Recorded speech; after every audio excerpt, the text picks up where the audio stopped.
Pelajaran 27. En-i, budi keadilan. Tang-i, moralitas. Qing-i, persahabatan. Selanjutnya kita lihat ayat berikutnya. Jie ren wu ji shi huan, hou you ji, jie bu nan. Bila memakai barang pinjaman, harus tepat waktu dikembalikan. Bila nanti dibutuhkan lagi, orang akan senang meminjamnya.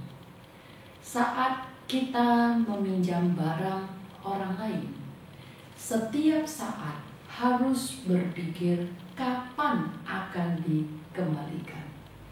Harus sangat berhati-hati, karena orang lain yang meminjamkan barang kepada kita adalah membantu kita dan berbudi pada kita. Seandainya kita masih belum bisa mengembalikan, sungguh terlalu tidak bermoral. Ketika kita telah yakin pada saat kapan akan dikembalikan dan juga takut kita sendiri akan melupakannya, kamu bisa langsung menuliskannya pada kalender. Setiap hari kamu selalu melihat kalender, maka tidak akan lupa. Atau dituliskan pada buku catatan dan kalender kamu. Setiap kali kamu meminjam barang orang lain, selalu begitu berhati-hati. Di kemudian hari, orang tersebut akan sangat suka meminjamkan barang padamu. Pada dinasti Ming, ada suatu kali seorang yang bernama Zheng Lian meminjam buku dengan orang lain. Pemilik buku meminta agar buku harus dikembalikan 10 hari kemudian. 10 hari sangatlah cepat, tetapi orang lain mengizinkan untuk dipinjami, maka dia juga lumayan senang. Kemudian di hari ke-10 turun salju. Pemilik buku berpikir dia tidak mungkin akan datang. Tetapi Zheng Lian tetap berusaha datang dengan menerjang badai salju. Pemilik buku ini sangat tersentuh, juga sangat kagum padanya, dan berkata padanya, untuk kedepannya buku yang di rumah mereka semuanya boleh dipinjamkan kepadanya. Sehingga ketika kita meminjam barang dengan orang lain, warna muka orang tidak baik tidak boleh menyalahkan orang lain. Harus bagaimana? Harus mengintrospeksi diri sendiri. Kepercayaan masyarakat kita harus kita kumpulkan sedikit demi sedikit. Kita jangan memiliki rasa iri akan orang yang sangat bisa dapat mendapatkan kepercayaan semua orang. Dia pasti memiliki alasannya tersendiri. Kita sendiri harus memperhatikan hal ini dengan baik. Namun, zaman sekarang ini, orang mau yang meminjam uang itu adalah siapa? Adalah tuan besar. Sedangkan orang yang meminjam uang orang lain adalah pelayan. Orang yang meminjam uang merasa hebat, seolah-olah berada di atas. Kemudian yang meminjam uang kepada orang lain masih memintanya untuk mengembalikannya. Kamu lihatlah, apakah masyarakat ini terbalik? Dan seringkali kita sendiri telah memilikinya, tetapi masih tidak mau mengembalikannya. Ini adalah sifat buruk yang terparah. Pada zaman dulu, asalkan kita sendiri memiliki uang, pasti akan segera mengembalikannya. Dan apakah apakah kepercayaan zaman dulu sama dengan kepercayaan masa sekarang? Tidak sama. Kepercayaan pada zaman dulu merupakan kepribadian manusia. Perlukah menuliskan catatan? Tidak perlu. Kepercayaan orang Cina mencerminkan kepribadian seseorang. Tidak memerlukan tanda terima. Sebenarnya kira-kira pada 50 atau 60 tahun silam, Cina masih memiliki moralitas seperti ini. Misalnya, dulunya kakek guru saya membuka toko beras. Bertemu dengan orang-orang yang untuk sementara di dalam rumahnya tidak ada uang, akan memberikan beras kepadanya dulu. Sebagian besar orang akan mengembalikan uangnya pada tahun baru atau perayaan. Tetapi sebagian kecil orang tidak mengembalikan. Karena tidak ada uang, tetapi kakek guru saya juga tidak akan pergi memintanya. Karena hubungan antara manusia dengan manusia sangat ada kepercayaan. Selalu berkata bila setelah orang tersebut mempunyai uang pasti akan mengembalikannya. Sekarang ini pasti sedang ada kesusahan. Kita pergi meminta dengan orang itu lagi, maka sungguh tidak bermoral. Ada pula kepercayaan orang Barat, hitam di atas putih. Orang Barat terlebih dulu mencurigai kamu bukanlah orang baik, bukanlah orang yang dapat dipercayai. Kamu harus membuktikan apakah kamu adalah orang yang dapat dipercayai atau bukan. Ini adalah sikap yang tidak sama antara orang Barat dengan orang Timur mengenai sin, kepercayaan. Sekarang ini kita menyelesaikan permasalahan sin, kepercayaan ini mencondong ke arah timur atau barat? Lebih mencondong ke arah barat. Maka sesungguhnya kita ini mengalami kemajuan atau kemunduran, harus merenungkan dengan tenang. Lagi pula seharusnya kamu kembalikan. Tidak kamu kembalikan, kelihatannya seperti mengambil kesempatan dalam kesempitan. Tetapi sesungguhnya telah memutuskan sedikit demi sedikit seluruh kepercayaan masyarakatmu. Di Shenzhen ada seorang pedagang yang berbisnis dengan seorang petani. Kesepakatan mengatakan tanah ini akan dijualkan kepadanya. Akhirnya setelah dijualkan kepadanya, dia hanya membayar setengah. Petani ini sangat marah.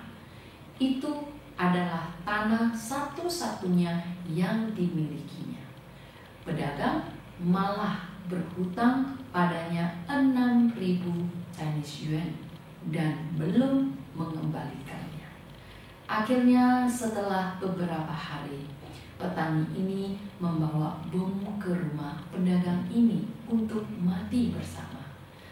Berapa harga nilai sebuah nyawa? 6.000 yuan. Sehingga kepercayaan sangatlah penting. Pertama, kita harus menjaga dengan baik kepercayaan kita sendiri. Yang kedua, harus selalu mengingat barang yang dipinjamkan orang lain kepada kita adalah untuk membantu kita.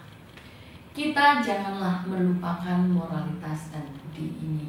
Seperti ini, dengan sendirinya kita akan sangat ada kewaspadaan. Dapat dilakukan sampai di dalam perkataan ada kepercayaan. Confucius di dalam论语juga sering menyebutkan akan pentingnya sin, kepercayaan. Baik, berikutnya kita akan membicarakan sin, kepercayaan.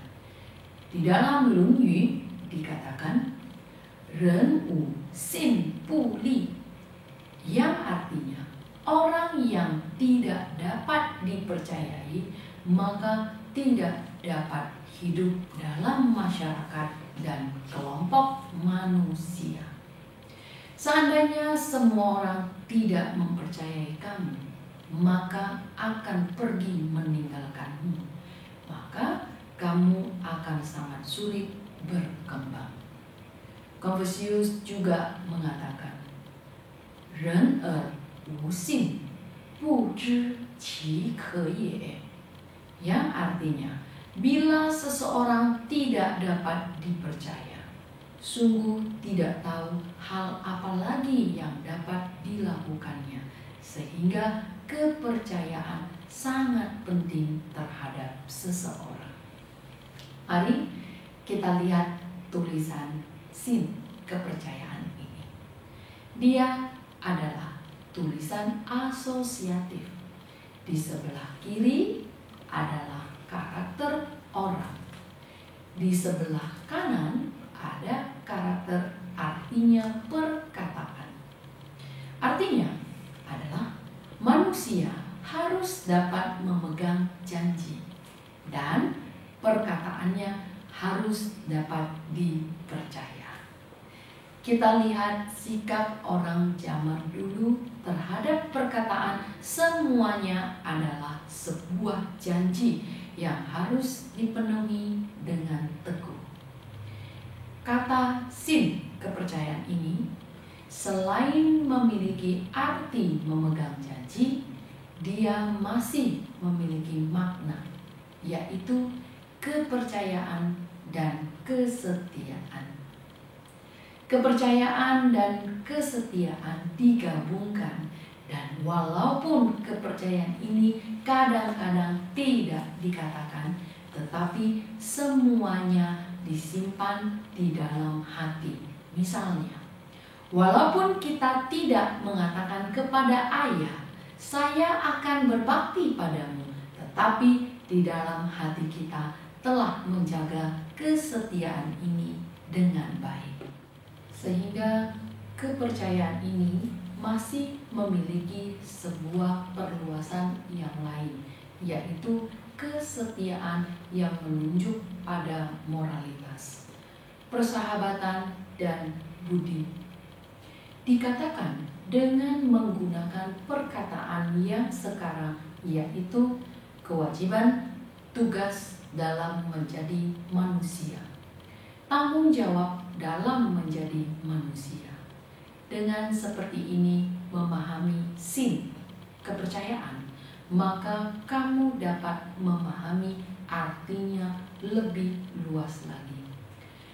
Kita tahu bahwa pengetahuan orang bijak tidak lebih dari menjaga hubungan antar manusia dengan baik, yaitu terlebih dulu belajar menjadi orang.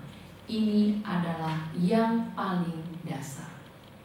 Menjadi manusia tidak lebih dari menjaga kelima macam hubungan. Fuzi you qin, ayah dan anak ada kedekatan. Junchen you yi, raja dan menteri ada kesetiaan. Fufu you bie, suami dan istri ada perbedaan. Zhang you you xu, tua dan muda ada urutan. Peng you you xin, sesama teman ada kepercayaan. Adakah kaisar yang melihat menterinya dan berkata, kamu harus setia kepada saya? Tidak perlu dikatakan, karena itu adalah tanggung jawab, tugas, dan kewajibannya. Mari kita lihat hubungan ayah dan anak. Perkataan seorang sebagai seorang ayah harus dipercayai, barulah dapat membentuk keluarga dan membina anak dengan baik. Barulah anak dapat mempercayaimu. Seandainya seorang ayah perkataan perkataannya tidak sesuai dengan perbuatannya, bisakah anak menghormati kamu? Tidak mungkin. Seandainya kamu membesarkan anak terus seperti ini, nantinya anak ini akan suka memberontak karena ketidakpuasan dan ketidakkesenangannya diakumulasikan. Pasti suatu hari akan meledak, sehingga perkataan kepada anak harus dapat dipercayai. Di dinasti Zhou ada sebuah cerita, yaitu Cheng Zi membunuh babi. Cerita ini menceritakan istri Cheng Zi ingin pergi ke pasar membeli sayur. Maka anak berkata, "Ibu, saya mau pergi denganmu." Maka ibunya berkata, "Kamu jangan ribut, kamu nurut ya. Setelah pulang ibu akan memotong babi untuk kamu makan."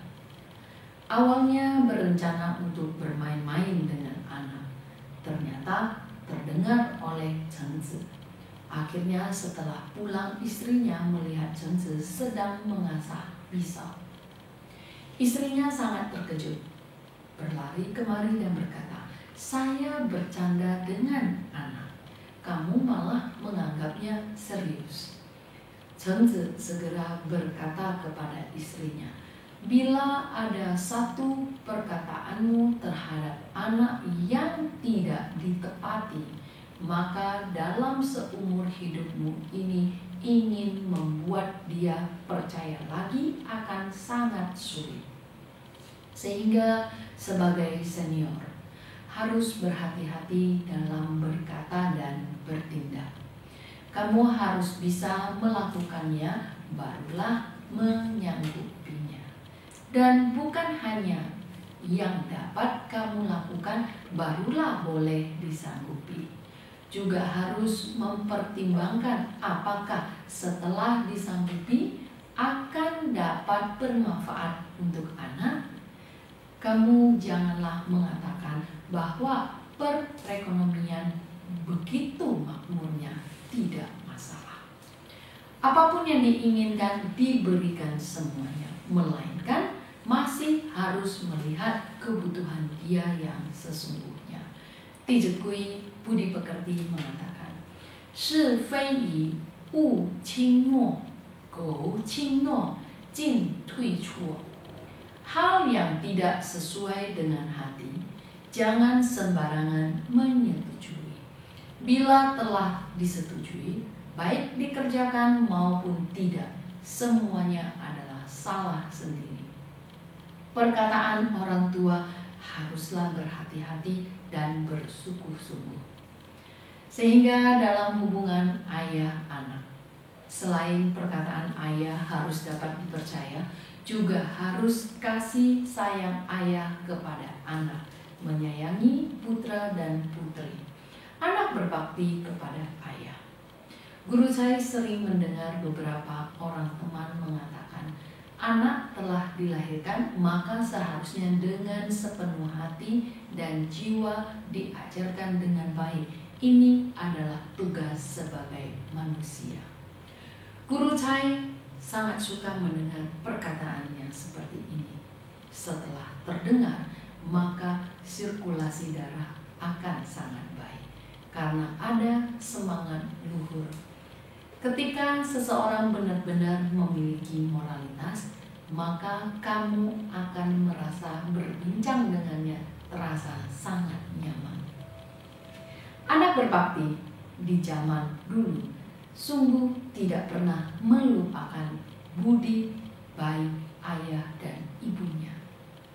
Di dinasti Song ada seorang pelajar yang bernama Zhu Shouchang. Ibunya bukan istri pertama ayahnya. Istri pertama ayahnya sangat iri kepada ibunya, berkeras memaksa ibunya keluar untuk menikah lagi, sehingga dia sudah berpisah dengan ibunya pada usia 7 tahun. Kamu lihatlah, anak yang berusia 7 tahun menghadapi sebuah kisah menyedihkan dan cobaan hidup yang begitu besar. Tetapi di dalam hatinya selalu berpikir, nantinya pasti harus menemukan ibunya. Seorang anak yang berusia 7 tahun memiliki perilaku yang seperti ini terhadap orang tua. Setelah kita melihat, juga merasa sangat tersentuh. Coba kamu bilang, apa yang dimengerti oleh anak 7 tahun? Tentunya, asalkan sejak kecil kamu mengajarkan kebenaran-kebenaran dalam menjadi orang padanya, anak berusia 7 tahun akan dapat membuat kita merasakan kekaguman.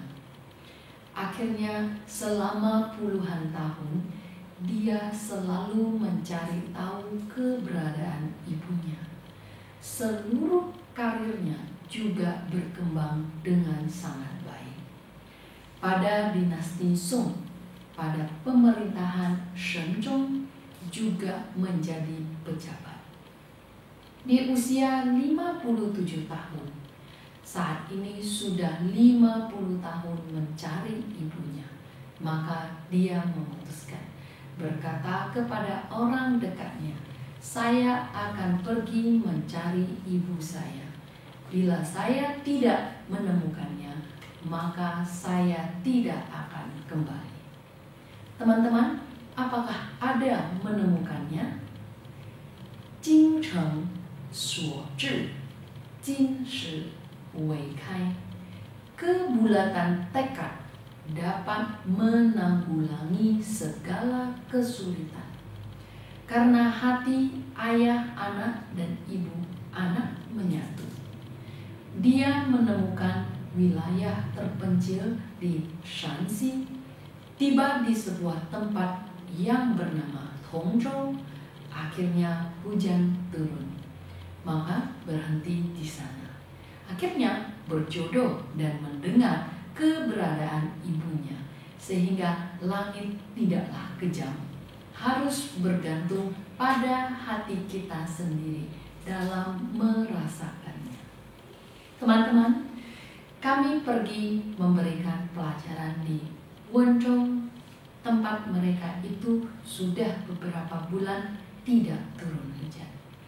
Akhirnya hujan turun di hari kepergian kami itu.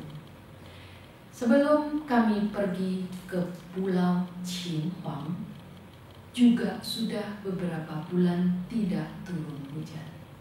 Akhirnya pada kepergian kami di malam itu juga telah turun salju pertama pada tahun itu.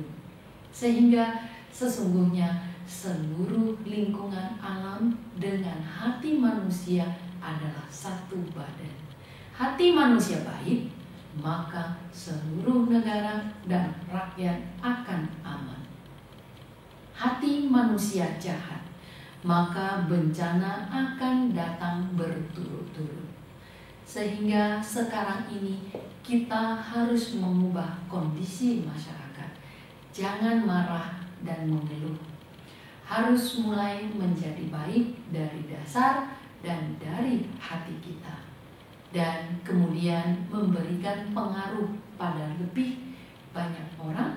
Dengan seperti ini, seluruh bencana masyarakat akan semakin lama semakin menghilang dengan sendirinya. Zhou Shouchang dengan lancar telah menemukan ibunya. Ibunya telah berusia 70 tahun lebih. Ibunya juga sangat tersentuh, saling merangkul dan menangis. Zhou Shouchang bukan hanya membawa ibunya pulang saja untuk dijaga, sampai adik-adik yang dilahirkan ibunya kemudian juga dijemput pulang. Guru saya bertanya, apakah dia dengan adik-adik yang satu ibu dan lain ayah ini ada membuat perjanjian? Tidak ada. Sebagai abang mencintai adik, sebagai adik menghormati abang. Keharmonisan di antara saudara ini termasuk ajaran berbakti. Ini adalah sebuah hubungan dan ikatan darah Zhu Shouchang dengan ibunya. Yang lainnya, ada seorang pelajar dinasti Song yang bernama Huang Tingjian. Prestasinya dalam bidang sastra sangat tinggi. Dia menjabat sebagai pejabat besar yang juga merupakan pejabat yang memiliki posisi yang cukup tinggi. Tetapi setiap hari dirinya sendiri akan membantu membersihkan pispot ibunya.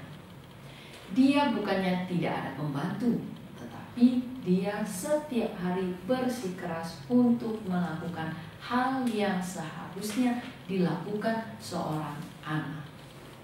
Sampai pispot air seni pun dibersihkan, membuktikan hal yang lainnya juga akan dikerjakan dengan sepenuh hati dan jiwa. Sehingga walaupun Huang Tingjian menjadi pejabat besar, telah mendapatkan nama baik, pendidikan, dan kekayaan, tetapi rasa berbakti dia yang tulus itu apakah ada terkontaminasi oleh nama baik, pendidikan, dan kekayaan? Tidak ada. Kita amati lagi masyarakat kita sekarang ini. Ketika seseorang mendapatkan uang banyak, apakah ada perubahan pada rasa berbaktinya? Kemungkinan besar akan berubah menjadi kaya dan angkuh. Berbakti dilakukan dengan menggunakan uang. Kemungkinan rasa hormatnya itu juga tidak cukup. Ini mengatakan hubungan antara ayah dan anak bukan hanya harus dapat dipercayai dalam perkataan, tetapi harus setia dan melaksanakan kewajibannya dengan sepenuh hati. Pada zaman dulu, masih ada sebuah hubungan juga berdampak sangat besar dalam hidup seseorang. Walaupun dia tidak berada di dalam kelima hubungan ini. Hubungan yang mana? Hubungan guru dan murid ini.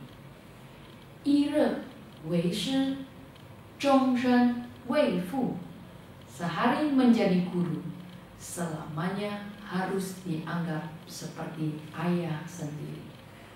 Sebenarnya guru dan murid adalah kembali ke hubungan ayah dan anak. Tidak ada perbedaan. Dari zaman dulu, kita dapat melihat ketika ayah dan ibu meninggal, harus berkabung selama 3 tahun. Guru telah meninggal, hati juga harus berkabung selama 3 tahun. Semuanya sama. Perkataan yang kita katakan dalam mengajari murid juga harus dapat dipercaya. Barulah kamu bisa mendapatkan kepuasan dari murid yang diajar. Maka hal yang dijanjikan murid kepada gurunya juga pasti akan dikerjakan dengan sepenuh hati. Saat itu Confucius mengajarkan 3.000 murid, 72 orang bijak. Ketika Confucius meninggal, semua murid-muridnya ini membangun gubuk kecil di samping makamnya dan berkabung selama 3 tahun. Apakah ada ditentukan di dalam hukum? Tidak ada. Hanya pengungkapan perasaan dari budi dan moralitas terhadap gurunya. Di antaranya ada seorang murid yang berkabung selama 6 tahun. Dia bernama Zikong. Pada saat Confucius meninggal, sayangnya Zikong sedang melakukan bisnis di negara lain. Jadi dia terus-menerus merasakan penyesalan karena tidak menghadiri pemakaman gurunya. Sehingga setelah dia berkabung selama 3 tahun, dirinya sendiri menambah 3 tahun lagi. Kesetiaan guru dan murid ini sungguh sangat sulit diselami pada zaman sekarang. Sangat sulit memahami maksud hati di antara guru dan murid. Di dinasti Ming ada seorang menteri terkenal yang bernama Shi Kefaang. Gurunya adalah Zhou Guangdou, kemudian dengan nama panggilan Zhou Zhongyigong. Saat itu Zhou Guangdou adalah menteri negara, memimpin ujian untuk sarjana negara. Pada umumnya, pelajar memiliki sebuah misi terhadap negara, merekomendasikan orang yang berbakat untuk negara. Saat sebelum ujian, Zhou Guangdou melakukan inspeksi keluar dengan penyamaran, pergi ke beberapa kuil untuk melihat bagaimana kualitas pelajar yang mengikuti ujian. Mengapa dia tidak pergi melihat ke penginapan melainkan ke kuil? Karena pelajar zaman dulu perlu perjuangan dengan susah payah.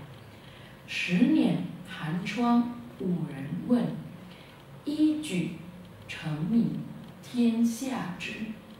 10 tahun berjuang, tiada yang tahu. Begitu ternama, seluruh dunia pun kenal. Mereka yang memiliki uang dan tinggal di penginapan kemungkinan pun tidak lulus ujian. Ketika dia memasuki kamar Shi Kefa, kebetulan Shi Kefa tertidur setelah selesai menulis 1 halaman karangan. Karangan dibuat dengan baik dari awal sampai akhir, menunjukkan suasana demi untuk negara dan rakyat. Setelah Zhou Guangdou melihatnya sangat tersentuh, jubah yang dikenakannya segera dipakaikan pada Shi Kefa. Kemudian setelah selesai ujian, sewaktu memeriksa kertas ujian, tiba-tiba melihat sebuah kertas ujian.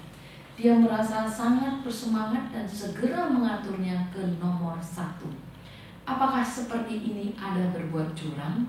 Mengapa Zhou Guangdou dengan sekali melihat saja dapat memastikan ini dikerjakan oleh Shi Kefa? Perkataan dengan karangan adalah suara hati seseorang. Zhou Guangdou segera merasa itu adalah Shi Kefa, mengaturnya ke nomor 1 sebagai juara. Sarjana yang lulus ujian harus sungkeman pada pejabat-pejabat penguji sebagai guru. Maka Shi Kefa memilih hari baik untuk ke rumah guru, melakukan etika sungkeman pada guru. Ketika Shi Kefa pergi ke rumahnya, Zhou Guangdou berkata kepada istrinya, "Pewaris pekerjaan saya nantinya bukanlah anak saya, melainkan murid ini."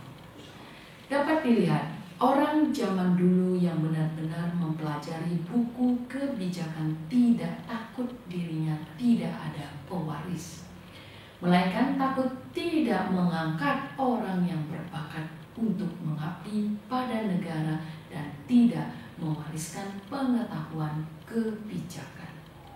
Mengapa guru saya memiliki perasaan yang begitu mendalam?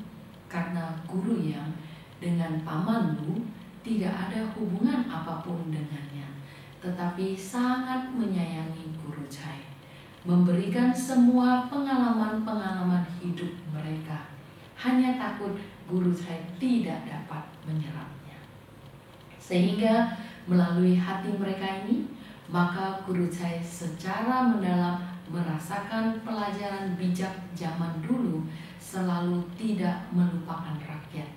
Setiap saat mengingat untuk mewariskan kebijaksanaan orang bijak luhur. Kemudian Shi Kefa menjadi pejabat pada dinasti yang sama dengan Zhou Guangdou. Sungguh malangnya pada akhir dinasti Ming, Kasim yang berkuasa. Zhou Guangdou dicelakai, terkurung dalam penjara. Sebagai murid sangatlah khawatir, maka memikirkan cara untuk pergi ke penjara melihat gurunya. Setelah Zhou Guangdou terkurung di penjara mendapatkan penyiksaan yang sangat kejam, seperti mengambil lempengan besi yang dibakar sampai merah ditempatkan ke mata. Bagian lutut ke bawah telah dipotong. Sehingga Shi Kefa sangat khawatir, memohon kepada tentara di penjara agar membiarkan dia bertemu dengan gurunya sekali. Ketulusan hatinya ini juga telah membuat tentara penjara merasa tersentuh. Maka tentara penjara berkata kepadanya, "Kamu menyamar sebagai pemulung dan pengutip sampah di dalam penjara. Harus berpakaian sangat kotor. Dengan seperti ini barulah dapat masuk ke dalam." Dengan seperti ini barulah Shi Kefa dapat pergi ke dalam penjara untuk mengunjungi gurunya.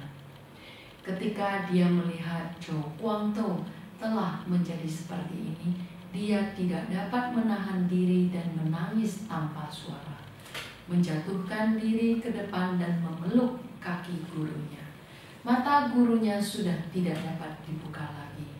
Tiba-tiba mendengar Shi Kefa segera menggunakan kedua tangannya untuk membuka matanya sendiri. Memandang marah Shi Kefa, dia berkata, "Apa identitasmu? Kamu adalah tiang negara. Bagaimana boleh membuat dirimu masuk ke dalam tempat yang begitu berbahaya, dan juga membuat orang-orang jahat ini mencelakaimu? Lebih baik sekarang ini saya memukulmu sampai mati." Selesai berkata, segera mengambil batu yang di lantai dan membuangnya ke arah Shi Kefa. Melihat gurunya begitu marah, Shi Kefa juga pergi dengan segera. Teman-teman, guru sudah putus asa. Melihat murid yang begitu dekat datang berkunjung, apa pemikiran pertamanya? Apakah ada memikirkan diri sendiri? Yang terpikirkan adalah keamanan negara. Yang terpikirkan adalah keamanan murid. Kemudian malamnya Zhou Guangdou meninggal. Shi Kefa juga bertanggung jawab pada banyak sekali tanggung jawab penting. Juga pernah memimpin pasukan untuk menjaga di luar. Saat menjaga asrama, Shi Kefa mencari prajurit bergiliran 3 shift untuk beristirahat dengan saling memunggungi.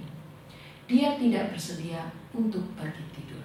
Setelah prajuritnya melihatnya sangat merasa tidak tega, maka berkata kepadanya, "Tuan, seandainya Anda terus seperti ini, tubuh Anda pasti tidak dapat menahannya." Maka Shi Kefa menjawab prajurit, "Bila saya pergi tidur, kebetulan saat ini tentara musuh datang menyerang, negara mengalami kerugian, maka saya akan bersalah pada negara. Lebih bersalah lagi pada guru saya." Sehingga Shi Kefa sungguh tidak pernah melupakan pengajaran guru. Maka bagaimanakah murid zaman dulu membalas budi gurunya? Bertindak berdasarkan pengajaran. Sungguh menerapkan dan mempraktekkan pengetahuan kebijakan. Setiap kali Shi Kefa pulang ke kampung halamannya, bukan mengunjungi keluarganya dulu, melainkan mengunjungi istri gurunya. Shi Kefa dengan sepenuh hati menjaga semua keluarga gurunya. Ini merupakan persahabatan guru dan murid. Kesetiaan guru dan murid ini tidak memerlukan penjelasan lisan. Ini adalah kepercayaan dan kesetiaan yang dapat kita lihat dalam hubungan guru dan murid. Dalam 5 hubungan, masih ada hubungan yang kedua. Junchen you yi, raja dan menteri ada kesetiaan. Sebagai seorang raja yang disebut dengan Jun Wu Si Yan, perkataan yang dikatakan kaisar tidak boleh sembarangan. yang dikatakan harus dilakukan. Maka hal yang dijanjikan menteri kepada raja juga harus dilakukan dengan sepenuh hati. Seandainya perkataan yang dikatakan kepada raja tidak dapat dipercayai, maka akan bagaimana?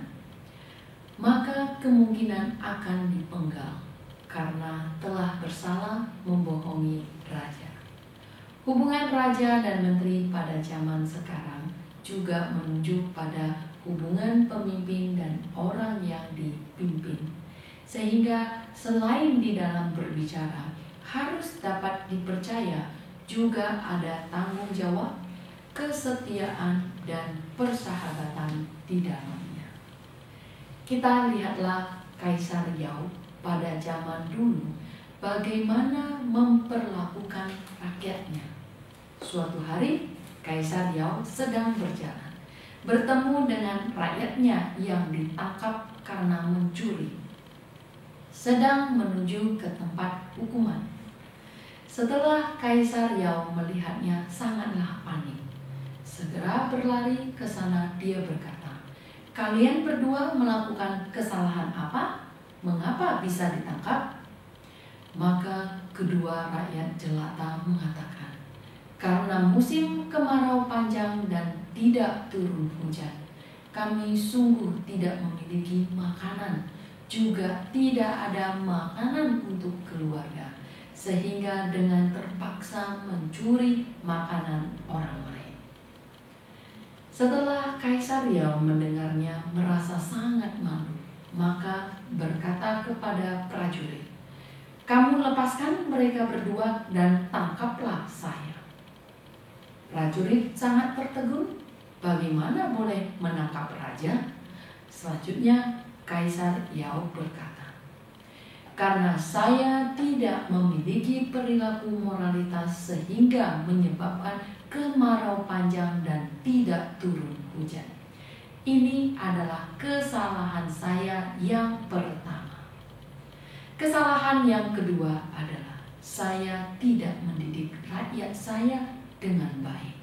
Saya telah melakukan 2 kesalahan besar ini. Yang seharusnya dipenjarakan adalah saya." Setelah Kaisar Yao selesai mengatakan perkataan ini, saat itu juga terbanglah awan hitam di atas langit. Tidak berapa lama kemudian hujan pun turun. Ketika seseorang dengan tulus mencintai dan melindungi rakyatnya, pasti akan membuat rakyatnya tersentuh. Semuanya akan mengikutinya. Ketika semua rakyat memiliki niat yang seperti ini, bencana pasti akan terhindar. Pada tahun itu, Tuan Yuan Liaofan menjadi kepala daerah di daerah Baozi. Juga kemarau panjang dan tidak hujan. Dirinya berpuasa dan berdoa untuk meminta hujan. Dan tentunya setelah selesai berdoa, dengan waktu yang sangat cepat hujan pun turun. Sehingga teman-teman sekalian, jangan meremehkan ketulusan hati kita ini. 精诚所至，金石为开. Asalkan melakukan sesuatu dengan kesungguhan dan fokus, maka kesulitan apapun juga akan terselesaikan. Mengapa orang-orang bijak dulu ini dapat meninggalkan nama dalam sejarah, akan dapat tersampaikan kepada keturunan-keturunannya. Semuanya berasal dari kesetiaannya terhadap rakyat. Pada dinasti Xia, siapakah pemimpin yang pertama? Ta Yu.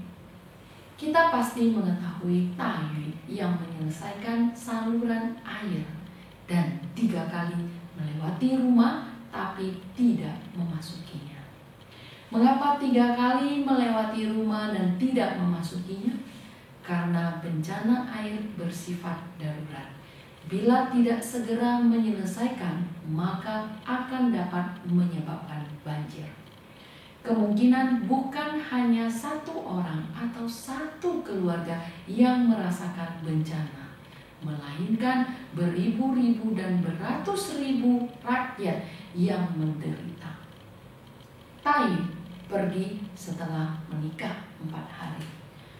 Setelah itu selama 8 tahun tidak pernah pulang ke rumah karena menyelesaikan saluran air selama 8 tahun penuh.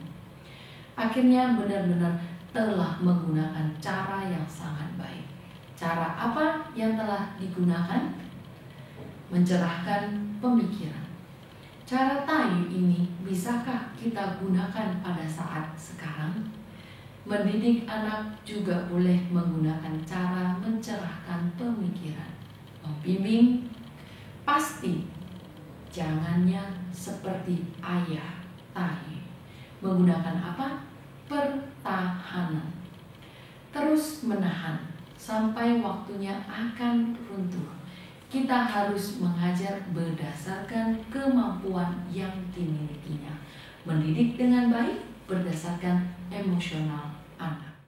Sehingga dari Kaisar Yauti dan Tai, kita dapat melihat kesetiaan seorang pemimpin terhadap rakyatnya.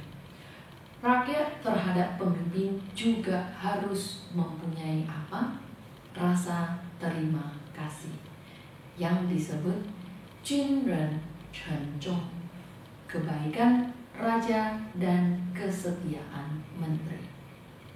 Seorang pemimpin harus benar dan mengasihi, setiap saat memikirkan kehidupan rakyatnya, dan bawahan juga harus setiap saat memikirkan budi pemimpinnya, agar dirinya sendiri memiliki lingkungan hidup yang baik. Bila tidak ada lingkungan pekerjaan yang baik ini, kemungkinan keluarga kita tidak dapat makan 3 kali sehari. Sehingga sebagai menteri harus dengan sepenuh hati setia pada rajanya, terutama saat raja ada kesalahan harus berterus terang. Sekarang ini, mengatur perusahaan juga sama seperti mengatur sebuah negara kecil. Pemikiran pertama seorang pimpinan harus memikirkan kebahagiaan dan keuntungan karyawan. Tentunya tidak boleh hanya memikirkan keuntungan sendiri. Ketika kamu hanya untuk keuntungan sendiri dan tidak menghormati dan tidak menjaga karyawan, pasti tidak akan mempertahankan orang. Mencius terhadap hubungan raja dan menteri ada sebuah pengajaran yang sangat penting. Di dalamnya disebutkan, Jun zhi shi chen ru shou zhu. Raja memandang menteri sebagai kaki dan tangannya. Zhe chen shi jun ru fu xin. Maka menteri akan memandang raja sebagai perut dan hatinya. Jun zhi shi chen ru quan ma. Raja memandang menteri sebagai anjing dan kuda. Zhe chen shi jun ru guo ren. Maka menteri akan memandang raja sebagai orang biasa. Jun zhi shi jun ru tu yu. Raja memandang menteri sebagai lumpur dan rumput. Chen zhen shi jun ru kou chou.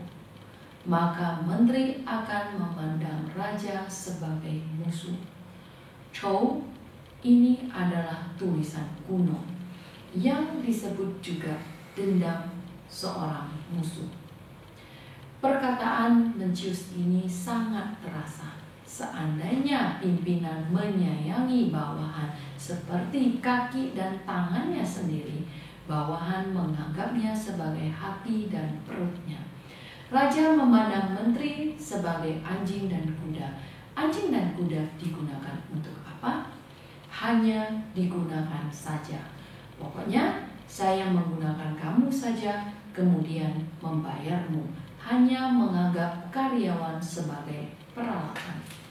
Bawahan tidak ada hubungan apapun denganmu, juga tidak ada perasaan apapun, sehingga asalkan dia membantumu kerja lebih semenit, pasti akan meminta biaya lembur padamu. Sedikit pun tidak akan berbuat banyak untukmu. Kalimat berikutnya, raja memandang menteri sebagai lumpur dan rumput. Kamu menjadikannya sebagai hal yang sama sekali tidak penting. Di dalam hati juga berkata, yang penting saya beruang. Kemanapun juga dapat memperkerjakan orang lain.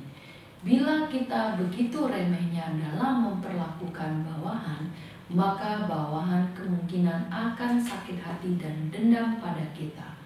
Guru Chai pernah mendengar ada karyawan sebuah restoran setiap saat selalu memukul. Tamu yang makan di sana akan timbul masalah. Akhirnya restoran itu tidak dapat dibuka lagi. Sehingga dari pengajaran ini kita dapat memahami, seandainya sebuah perusahaan dan sebuah organisasi tidak baik, siapakah yang harus bertanggung jawab lebih besar? Pimpinan, yang disebut shangxin xia xiao. Yang senior melakukan, maka yang junior mengikuti. Baik buruknya suasana sebuah perusahaan dan organisasi, pimpinanlah yang menentukan. Sehingga hari ini kita menjadi pemimpin dan menjadi atasan, pastinya tidak boleh berkata, mengapa karyawan saya begitu jelek? Tidak boleh mempunyai sikap seperti ini. Seharusnya harus xingyu bude fanqiu zhuji. Hasil yang diperoleh tidak sesuai dengan keinginan kita, maka harus mengintrospeksi diri sendiri. Sebagai karyawan, seharusnya juga harus mengingat jasa dan budi perusahaan dan pimpinan. Guru Chai pernah melihat sebuah perusahaan yang telah berdiri selama puluhan tahun. Terjadi kesulitan keuangan. Banyak sekali karyawan yang segera menaikkan kain putih untuk melakukan demonstrasi, mengepung perusahaan dan pabrik. Apakah baik berbuat seperti ini? Hati Guru Chai sangatlah sedih saat melihat adegan ini. Ada sebuah perkataan di Tongpei, Shan Qiong San Fu Guo Yi Sheng. Dalam hidup pasti ada pasang dan surut. Dalam hidup seseorang sangat sulit menghindari pasang dan surut.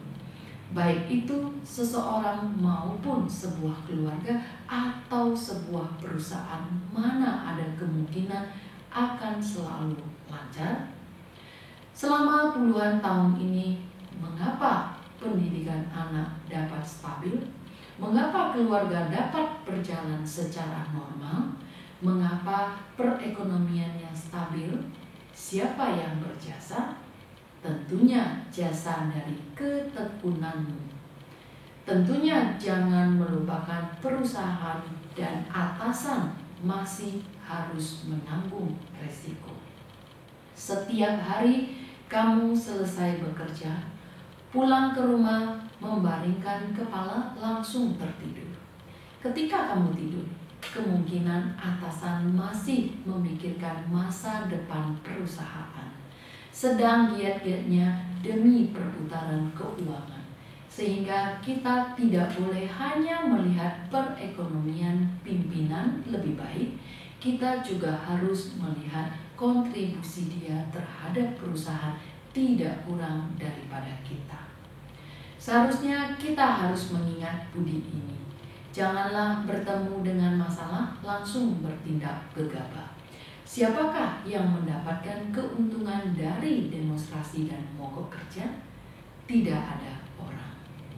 Kemungkinan sebenarnya perusahaan masih belum akan terjatuh, masih bisa bangkit kembali. Akhirnya karena karyawan melakukan hal ini sampai kesempatan untuk bangkit kembali saja tidak ada. Jadi, sesungguhnya manusia tidak boleh bertindak gegabah. Harus sangat berakal sehat, memberikan saran kepada perusahaan, harus melakukan komunikasi yang baik, barulah bagus. Saat orang Jepang tidak puas dengan perusahaan, tidak akan mengepung pabrik, akan mengikat sebuah kain di atas kepala, menuliskan Kangi demonstrasi, dan terus bekerja. Setelah pimpinan melihat mengapa begitu banyak orang mengikat kain putih, akan segera mendiskusikan cara penyelesaiannya. Semua atasan ditemukan sebenarnya bagian-bagian dari perusahaan yang mana yang perlu diperbaiki. Segera lakukan perubahan. Ketika pimpinan tidak meremehkan dan mempunyai ketulusan hati untuk memperbaiki kesalahan, bawahan juga akan senang. Dengan seperti ini, maka keluarga dan alam akan semuanya bahagia. Sehingga kita di dalam hubungan raja dan menteri juga harus memikirkan kewajiban kita setiap saat. Harus selalu memikirkan NI, budi keadilan, TAO-I, moralitas, dan CIN-I, persahabatan yang seharusnya kita lakukan. Menjadi orang yang seperti ini akan sangat bermoralitas, mudah mendapatkan keyakinan orang lain. Baiklah, pelajaran kita sampai di sini dulu. Terima kasih. Salam Tijekwe.